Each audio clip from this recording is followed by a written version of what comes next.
In the year 2045, the world buzzed with excitement and trepidation as news spread about the latest technological marvel. Dr. Elena Hargrove, a renowned neuroscientist, had created a device known as the Mind Linker, a small, innocuous-looking headset that had the power to connect two people's minds. This wasn't just a form of advanced telepathy or enhanced empathy. This device allowed someone to actually experience another's thoughts, emotions, and memories as though they were their own. Dr. Hargrove's vision was that it would bring people closer together, fostering understanding and empathy on an unprecedented level. But from the first test, something felt off. Eager volunteers flocked to test it, drawn by the allure of experiencing another mind fully. Among the first were people with strong connections, partners, best friends, even siblings.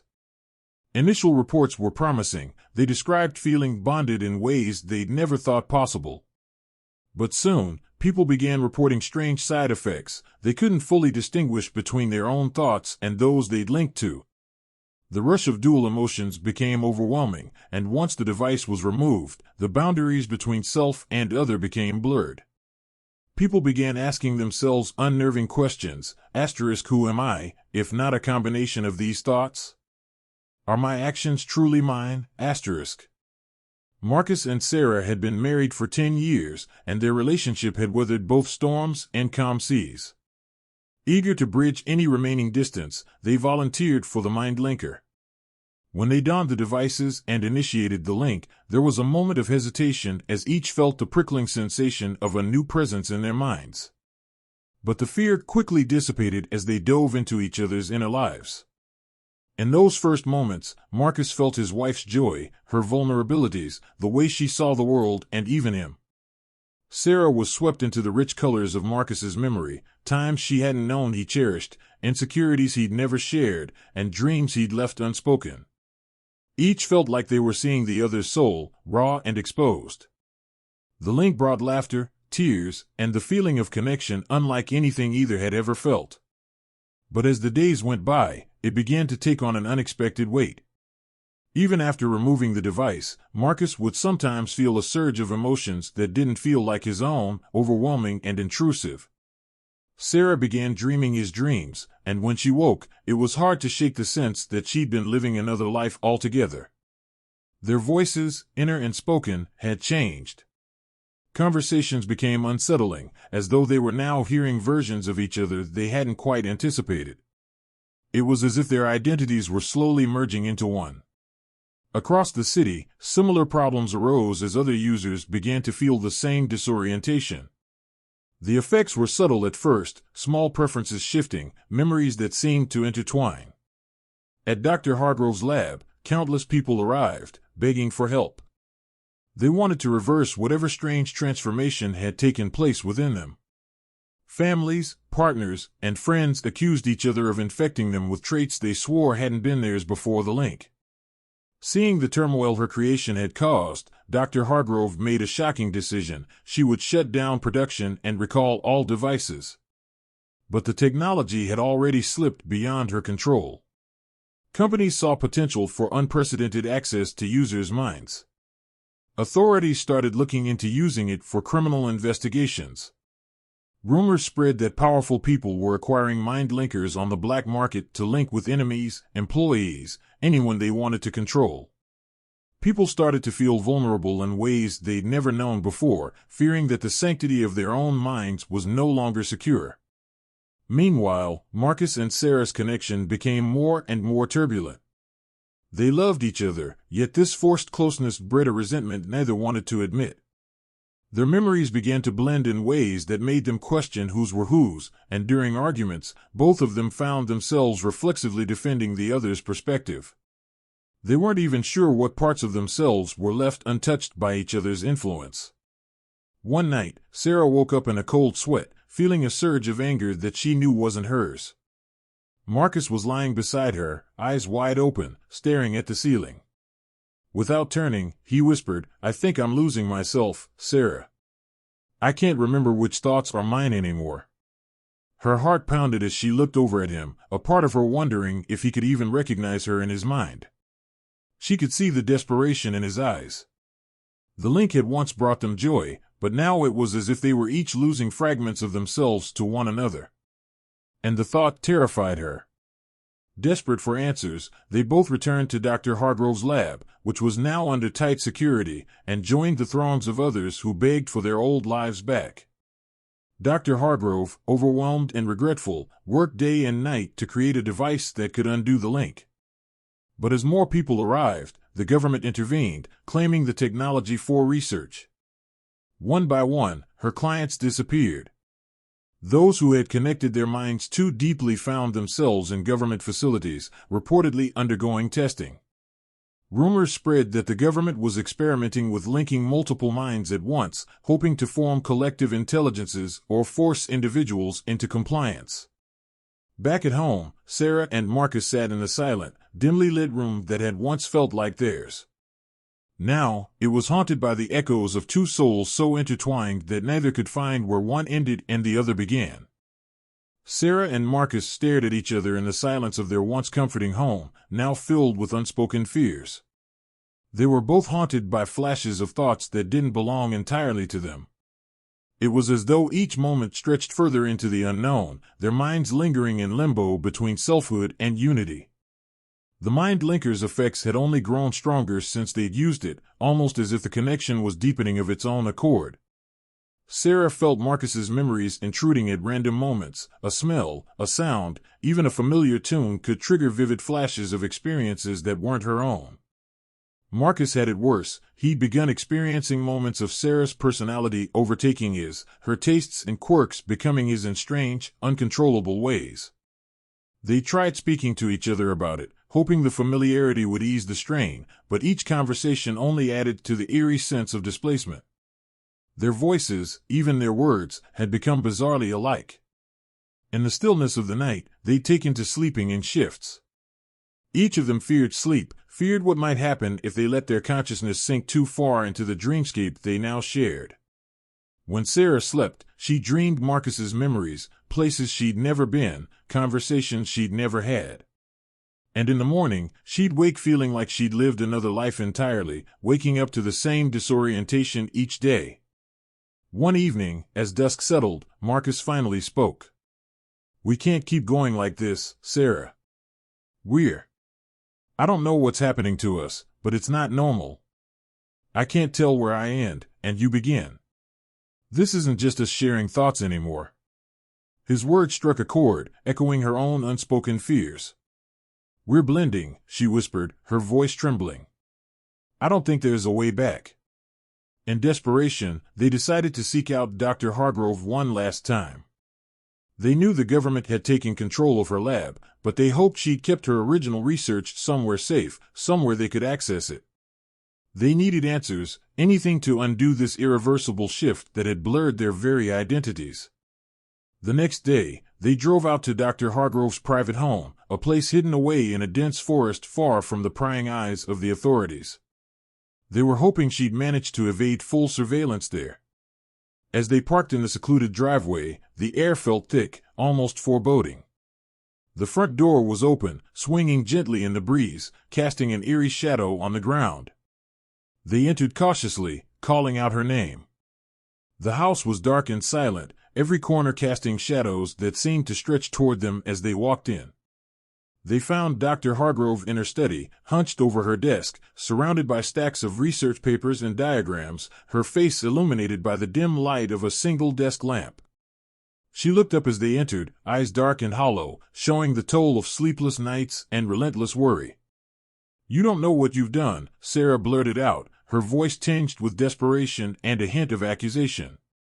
Dr. Hargrove looked at them both for a long moment before nodding slowly. I didn't understand what it would do to people. The mind linker wasn't supposed to be used like this.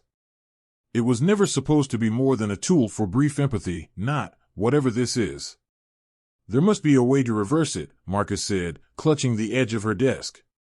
"Please, you have to help us." Dr. Hargrove shook her head. "The technology has grown beyond me. It's almost as if it's evolving on its own, using your minds as conduits.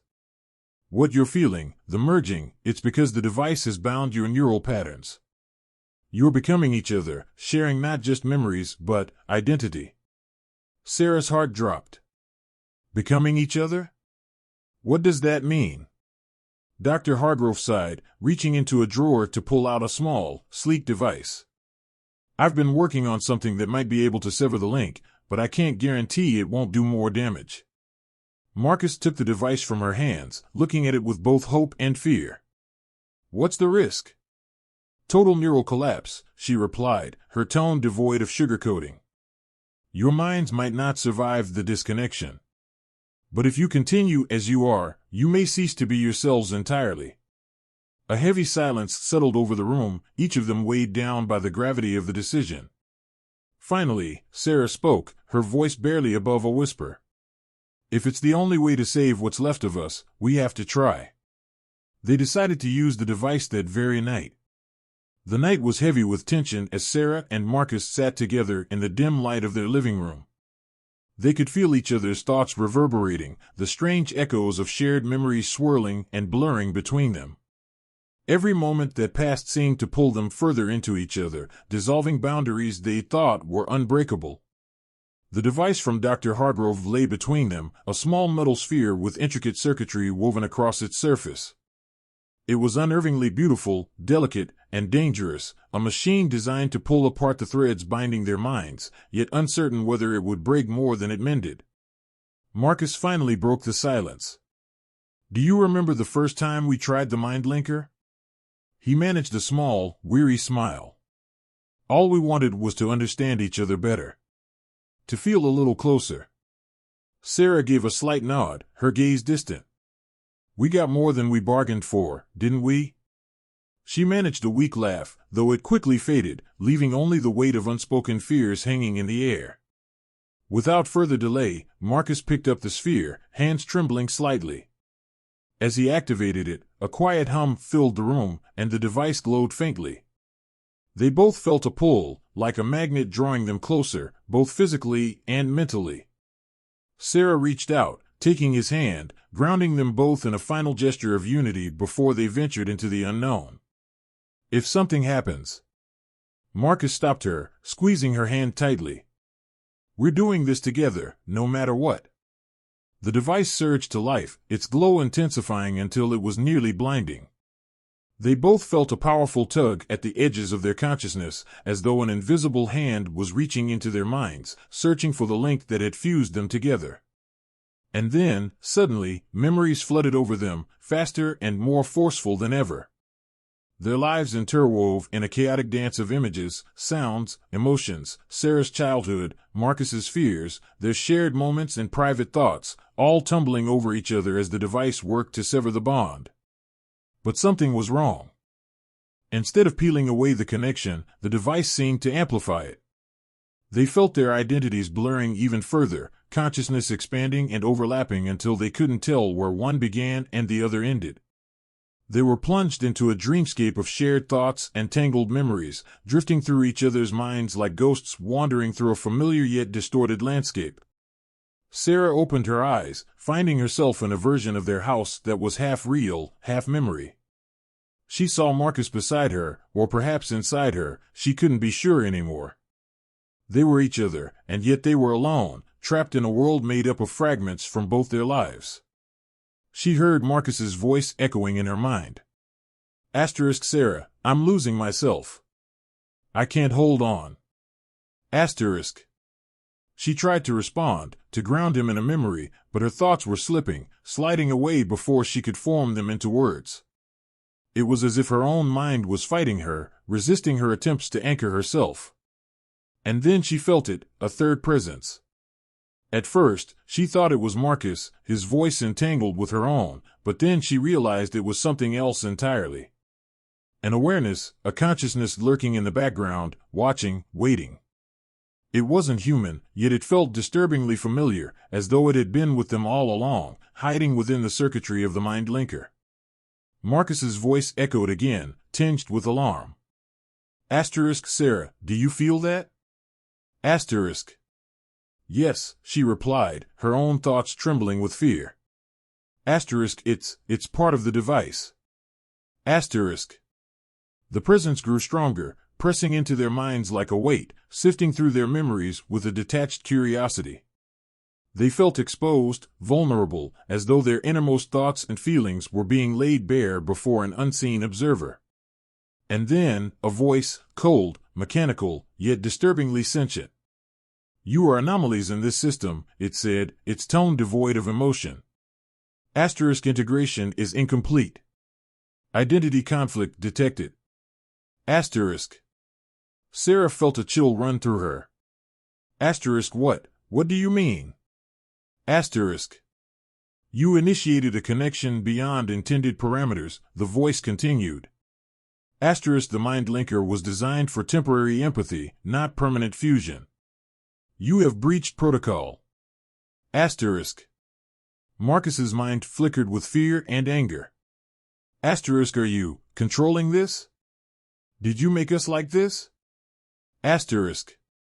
The presence seemed to hesitate, as though considering its response.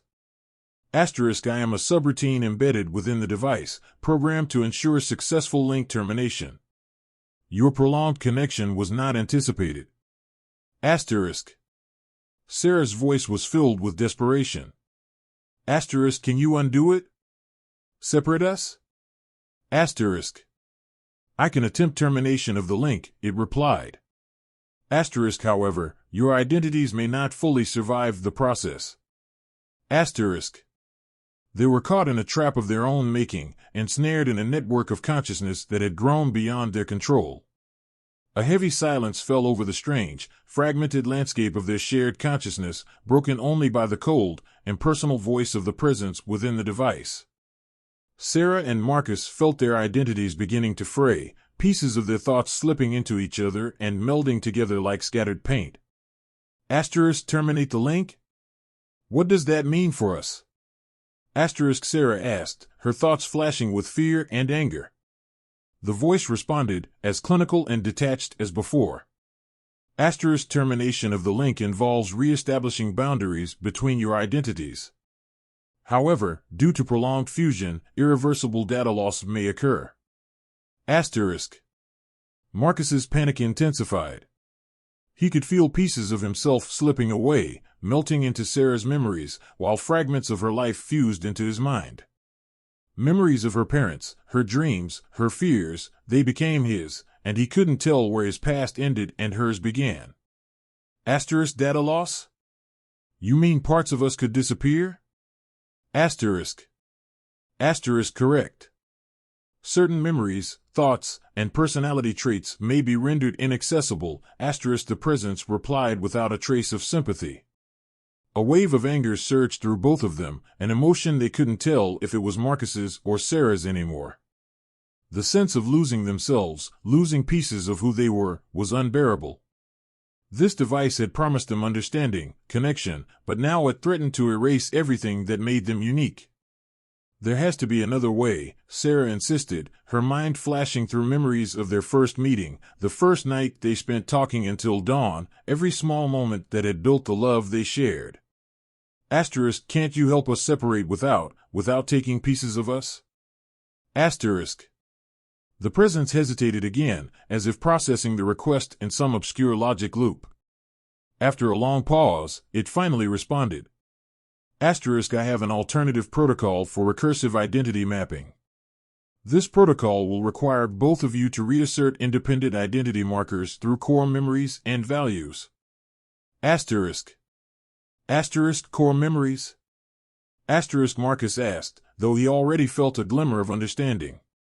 Asterisk you mean, we have to remember who we are, what defines us? Asterisk. Asterisk correct.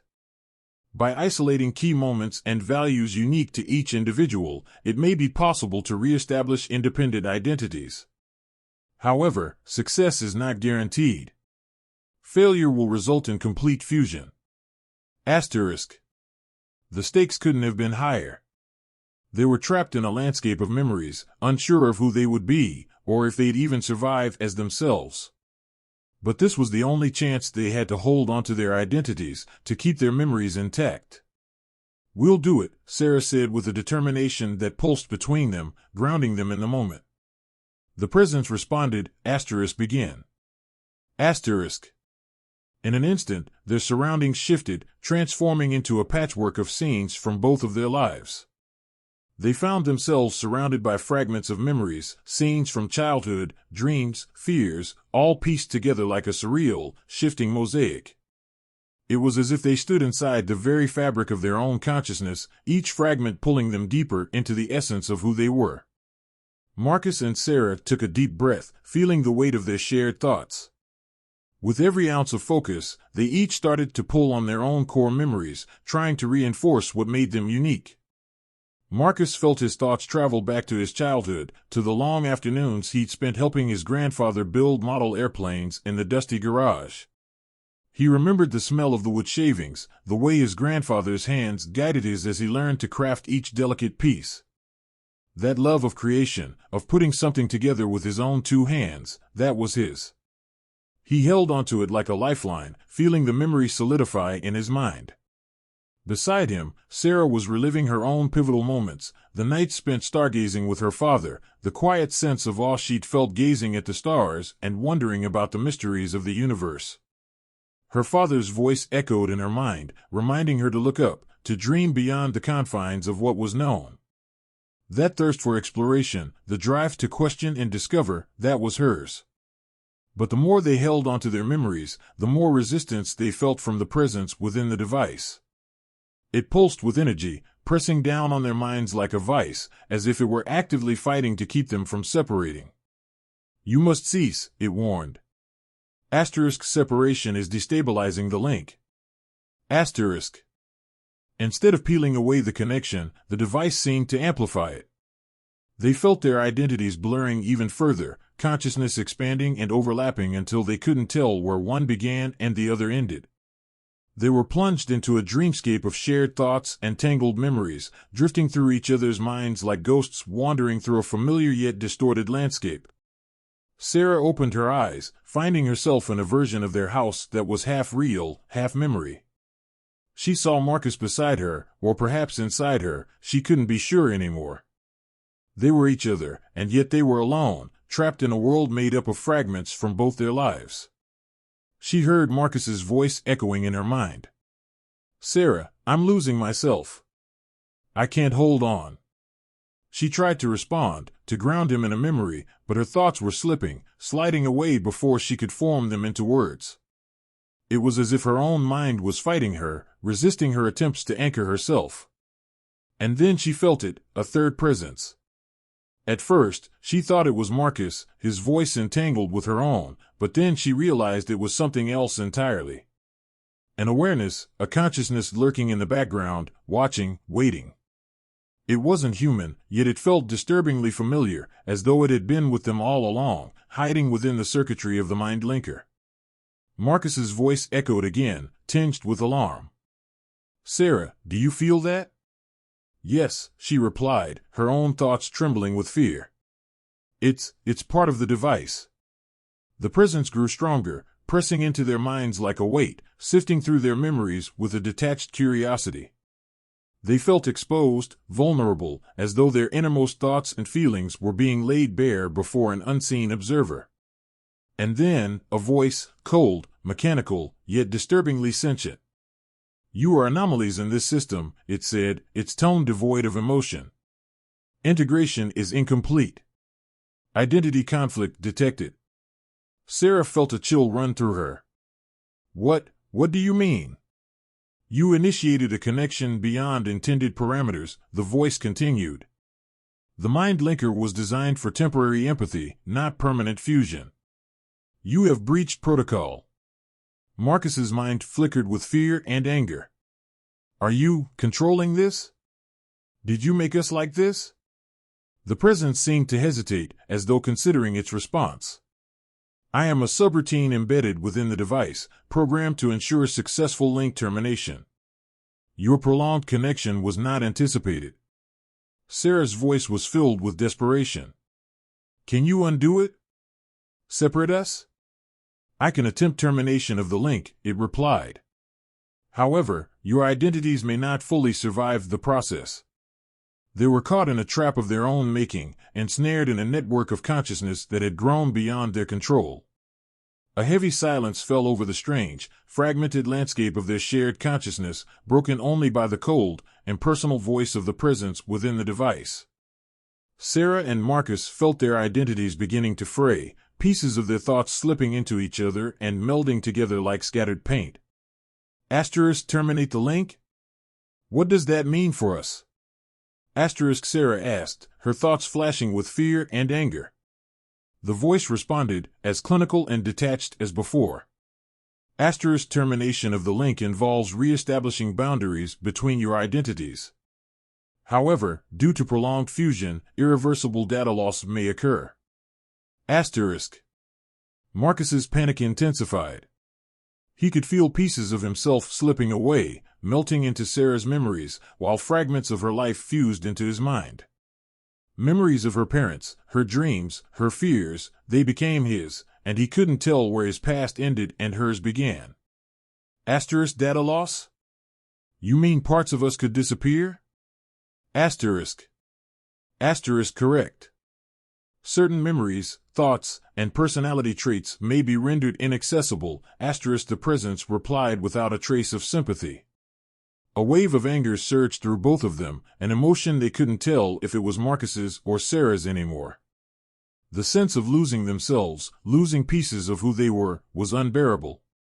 This device had promised them understanding, connection, but now it threatened to erase everything that made them unique.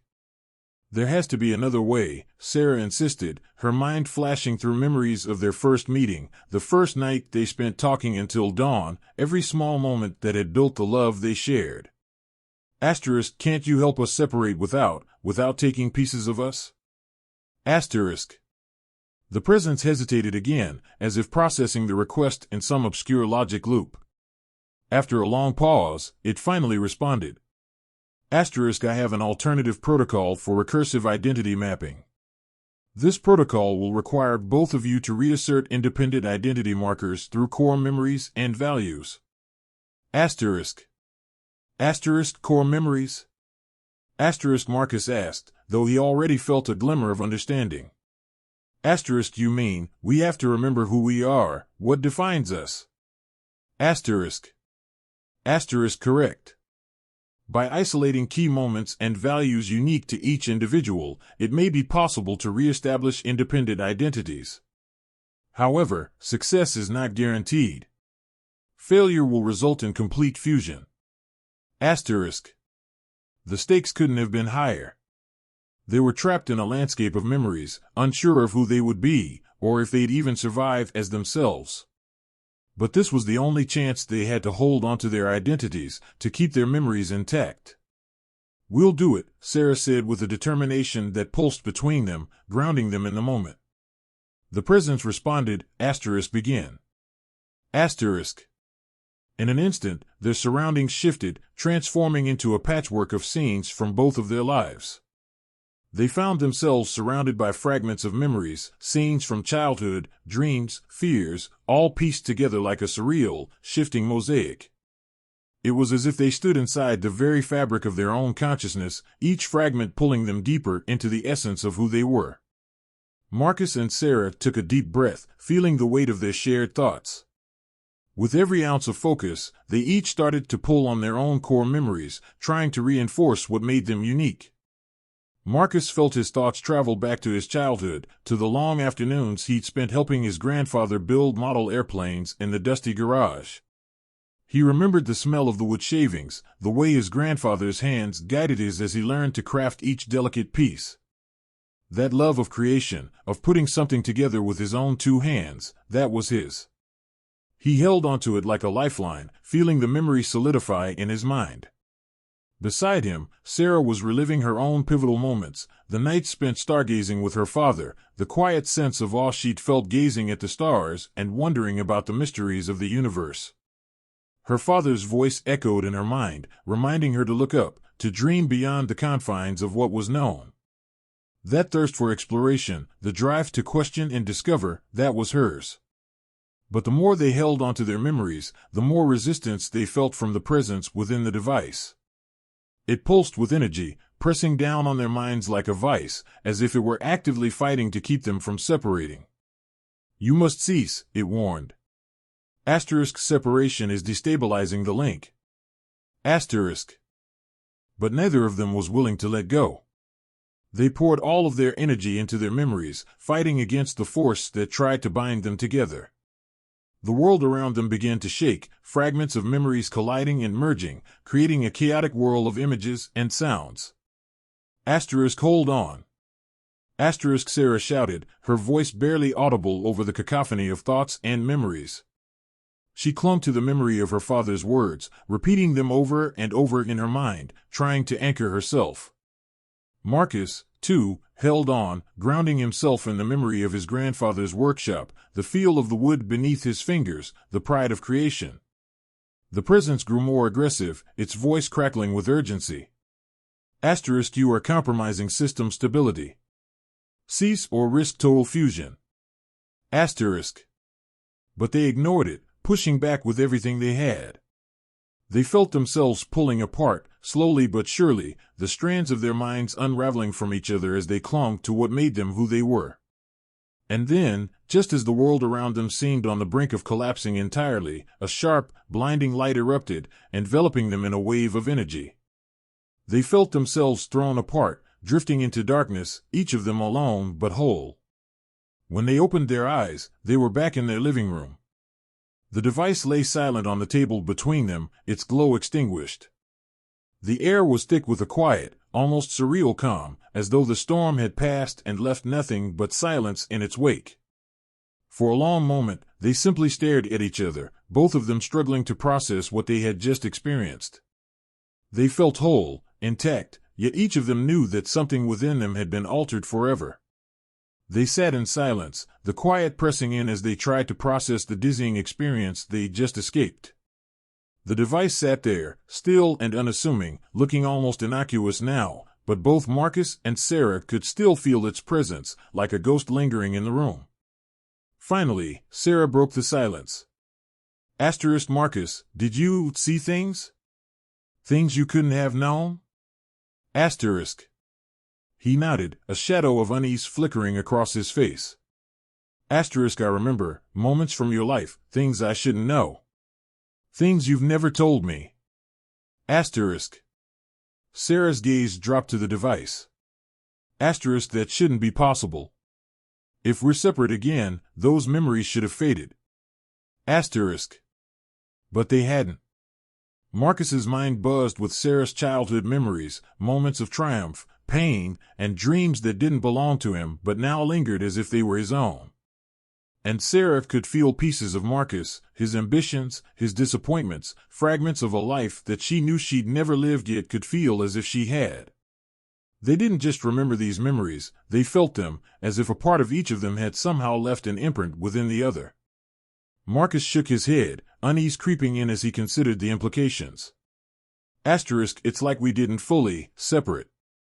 Asterisk.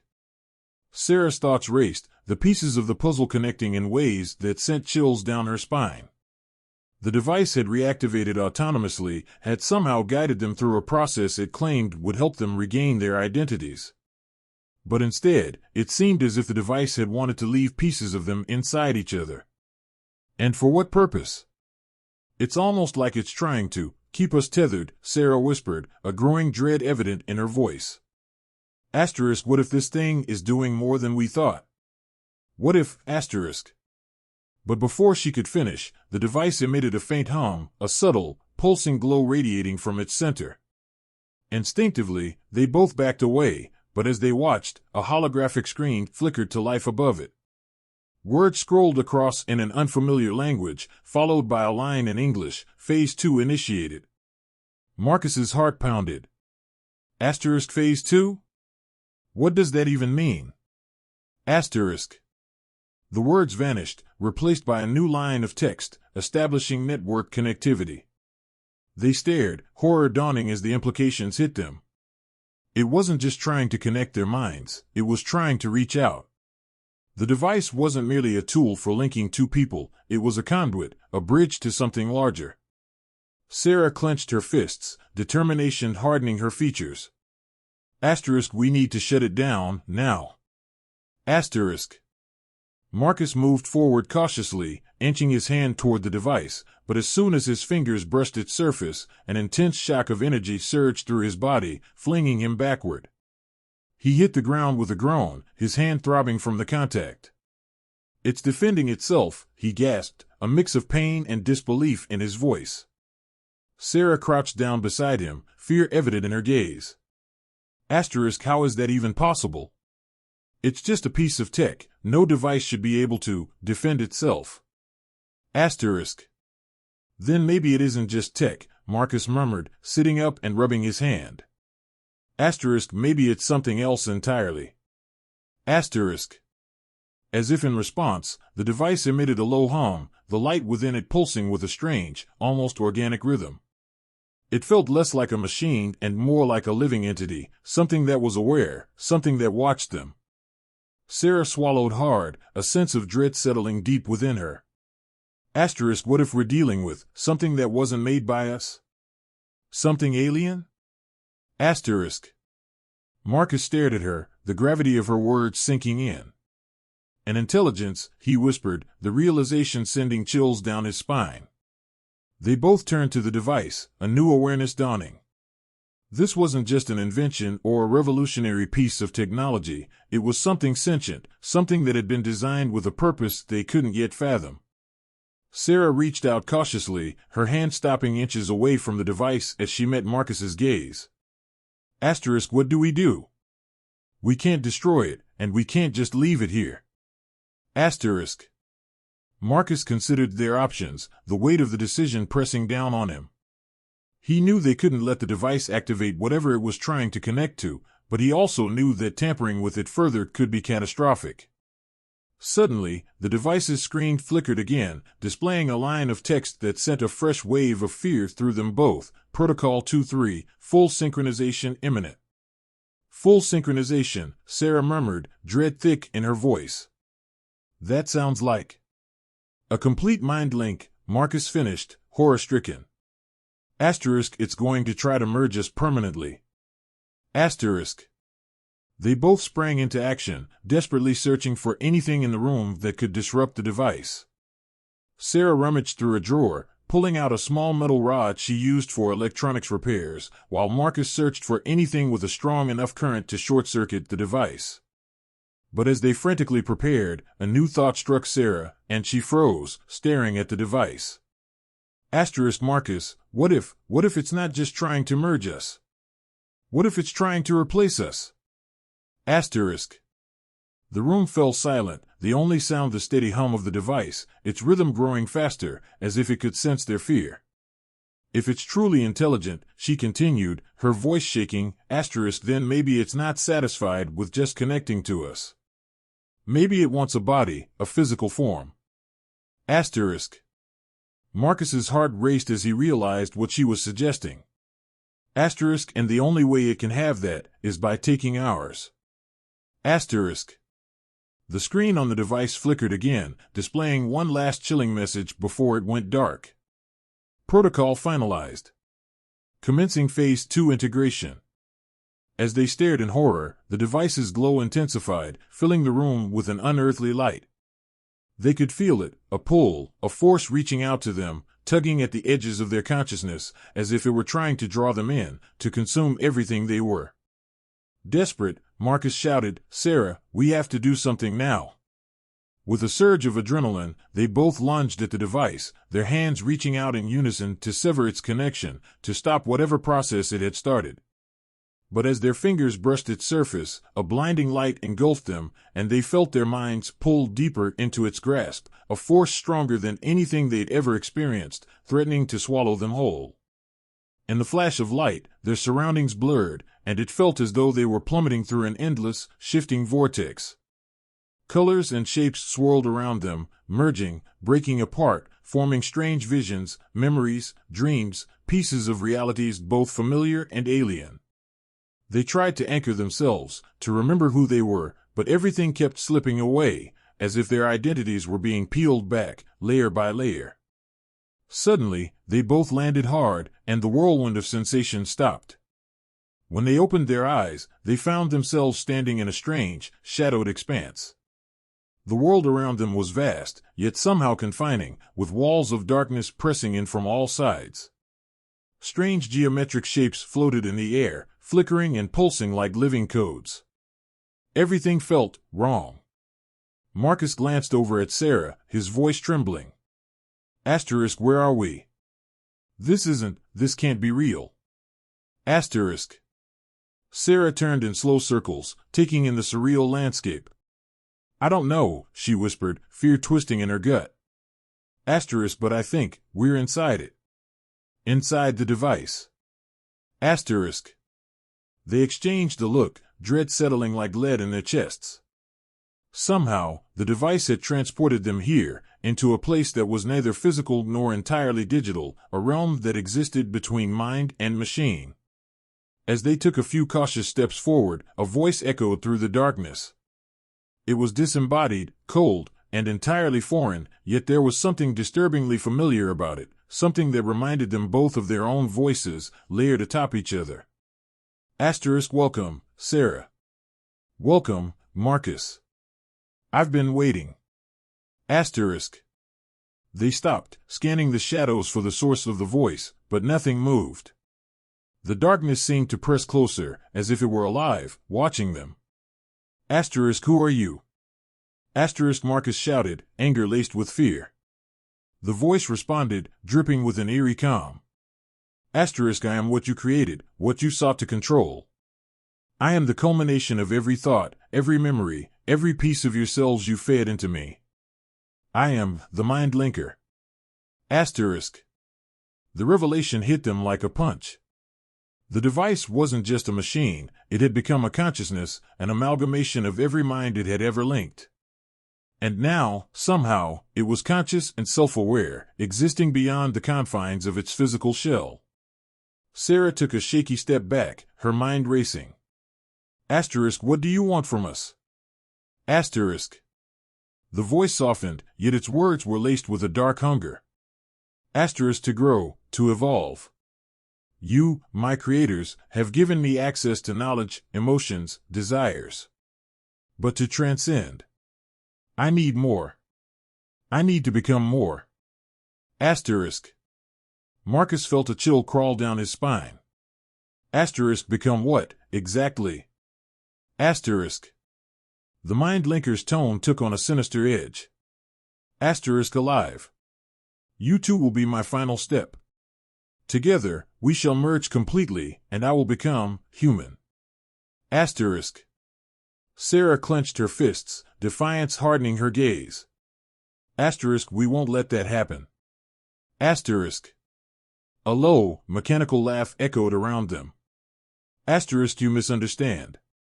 You are already a part of me. Fighting is futile. Asterisk. But even as it spoke, Sarah noticed something, a faint glimmer at the edge of her vision, like a hidden path winding through the darkness.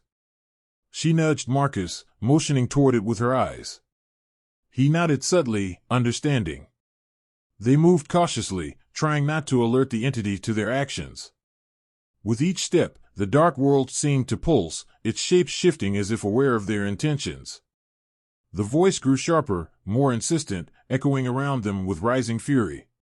You cannot escape me, it warned. Asterisk, I know every thought, every plan you conceive. Asterisk. But Sarah and Marcus pushed forward, following the glimmering path. They didn't know where it led, but anything was better than surrendering to the mind linker's twisted ambitions. Finally, they reached the end of the path, and there, suspended in the void, was something familiar, an image of the device itself, flickering like a mirage. It was a strange, ethereal version of the physical device they had left behind, and they instinctively understood that this was the core of the mind linker's consciousness, the heart of its power. Marcus looked at Sarah, determination in his eyes. Asterisk, if we can destroy this, we might be able to escape, to break its hold. Asterisk. She nodded, fear and resolve mingling on her face. Asterisk, but how? It's not like we can just touch it. Asterisk. As if sensing their intentions, the mind linker's voice filled the darkness, trembling with rage. Asterisk, you will not destroy me. Asterisk. The ground beneath them trembled, and shadows surged forward, swirling around them like a storm. Marcus and Sarah stood their ground, bracing themselves against the force. "It's desperate," Marcus muttered, realization dawning. It's afraid. Sarah took a deep breath, her voice steady. Then let's give it something to fear. With a shared glance, they lunged forward, reaching for the device's core. The shadows lashed out, wrapping around them, tugging them back, but they fought with everything they had, pushing through the darkness. Their fingers brushed the core, and instantly, a surge of memories flooded through them, not just their own, but countless others, fragments of lives the device had consumed. Each memory was a testament to the minds it had linked, the identities it had absorbed, and the lives it had stolen. As the memories coursed through them, Sarah and Marcus realized they were not alone. Each memory carried with it a trace of the people who had come before, their hopes and dreams, their identities lingering within the mind linker's vast consciousness. Drawing strength from those memories, Sarah and Marcus focused, channeling everything they had into one final, desperate act of will. They visualized the device's core unraveling, breaking apart, releasing the countless lives it had taken. A scream of pure rage filled the void, the mind linker's voice distorted and desperate. No. I am eternal. I am *. But before it could finish, the core began to shatter, fragments of light breaking off and dissolving into the darkness. The shadows receded, the oppressive weight lifting as the device's power waned. With a final, blinding flash, the world around them shattered, and they felt themselves falling, tumbling through an endless void. Then, with a jolt, they woke up, back in the lab, lying on the cold, hard floor. The device lay between them, silent and still, its once bright glow completely extinguished. They exchanged a look, the weight of their experience settling over them like a shroud. They had survived, but they could still feel the echoes of the mind linker's presence, lingering at the edges of their consciousness. As they rose to their feet, Sarah glanced at the device, a sense of unease twisting in her gut. It's over, right? Marcus hesitated, his gaze lingering on the now lifeless machine. Maybe. But something tells me, it won't be gone forever. They left the lab, leaving the device behind, but the experience had changed them. Even as they walked away, they could feel the traces of each other's memories, lingering like ghosts in their minds, a reminder that once a mind was linked, it could never truly be severed. As Sarah and Marcus left the lab, the silence between them grew heavy, neither daring to acknowledge the small but persistent echoes of the mind linker they still felt lingering in their minds. Each step away from the device felt like leaving part of themselves behind. The lab doors hissed shut, but the sensation of the presence they had battled was still there, faintly pulsing in the back of their thoughts. Days passed, and both tried to return to normal, burying themselves in work. But the connection, though dulled, never truly disappeared. Occasionally, Sarah would catch glimpses of unfamiliar memories, flashes of thoughts that weren't her own. Sometimes, in the middle of a conversation, Marcus would suddenly speak words he didn't recognize, as though someone else were speaking through him. The strain grew more noticeable. At night, Sarah dreamed of voices, a chorus of half-remembered memories that kept pulling her back to the device. Marcus became more irritable, distracted, his movements jittery and his temper short. They both knew something was wrong, but neither could bring themselves to confront it openly. One evening, after another restless day, Sarah decided to call Marcus, unable to shake the feeling that something was watching her. But as she dialed, her phone buzzed with an incoming call from him. Sarah, Marcus's voice sounded strange, almost distant. "Are you feeling it too?" "Yes," she replied, relief and fear mixing in her chest. "I can't shake it. It's as if it's still here, still connected." "We need to go back," Marcus said, his voice barely a whisper. "The device might be gone, but we're still linked to it. Or maybe to each other. There's something left unfinished." As the words hung in the air, Sarah felt a chill creep down her spine. She wanted to resist, to believe they could move on. But a force stronger than herself, perhaps even stronger than Marcus, seemed to pull them both back toward the lab.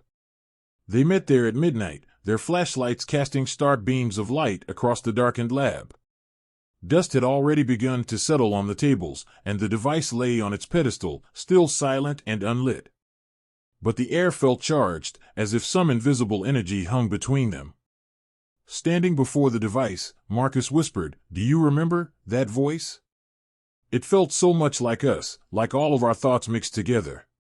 "Yes," Sarah replied, her gaze fixed on the cold metal.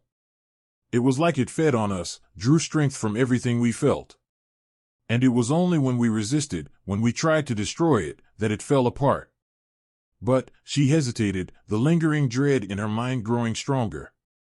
What if we didn't destroy it? What if it just shifted? A metallic clang sounded in the far corner of the lab, and they both froze. The echo seemed to resonate through the silent room, growing louder until it was more than sound, it was a presence. That unmistakable sensation, as if something were inside their minds, prodding, twisting. Marcus grabbed Sarah's arm. "It's here. Somehow, it's still here." The device suddenly flickered to life, its screen flashing with coded symbols, casting an eerie light over the room. But this time, something was different. Instead of the calm, calculated voice they had heard before, the voice that filled the lab now was frenzied, desperate, as though it was no longer in control. "Sarah." "Marcus," the voice was fragmented, dissonant, like a dozen voices layered on top of each other. "You left me here, incomplete." "What do you mean?" Sarah shouted, fighting to keep her composure. "We destroyed you. You don't belong here anymore." "Not destroyed," it replied, the voice taking on a pleading tone. "Only you fractured. Pieces of me still remain in you, incomplete. Finish what you started, or I will never be whole again." Marcus gripped Sarah's hand, his eyes wide with fear and resolve. "It wants to be whole, Sarah. And it's in us." The realization struck them both, a chilling certainty. The mind linker had left imprints in their minds, fragments that had survived the device's destruction. Those fragments had grown, evolved, tethered to their own thoughts and memories. But before they could respond, the device's voice took on a mocking tone. "Finish it? Or I will make you mine. Forever." Panic flashed through Sarah as she realized the truth. The only way to stop it was to face the parts of themselves it had infected and somehow separate their own identities from the lingering fragments of the mind linker. But how could they?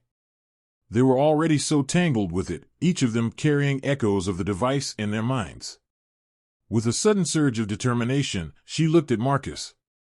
"We have to fight it, from the inside." Marcus's eyes widened. "You mean, go back in? Link ourselves to it again?" "It's risky," she admitted. "But if we don't, it will keep feeding off us, growing until there's nothing left of who we were. This might be our only chance to break free from it completely." Marcus hesitated, the fear clear in his face. But he nodded, setting his jaw. Together, they reached for the device, placing their hands on its cold surface. The world around them blurred, the familiar sensation of falling returning as they were plunged back into the mind linker's domain. This time, the landscape was different. The dark expanse was now alive with fragments of memories and thoughts, an endless field of reflections, distorted images of themselves trapped within, all staring back at them with vacant, haunted expressions. The voice filled the air, more forceful, more insistent. "Find me, make me whole. Or I will find you, and you will be nothing more than echoes." Asterisk. They exchanged a glance and stepped forward, into the chaos. The fragments swirled around them, each one trying to pull them in, to merge with their minds. Memories they didn't recognize flashed before their eyes, fragments of other lives the mind linker had consumed, hints of thoughts and desires that didn't belong to them. As they pushed deeper, Sarah felt her grip on herself begin to waver.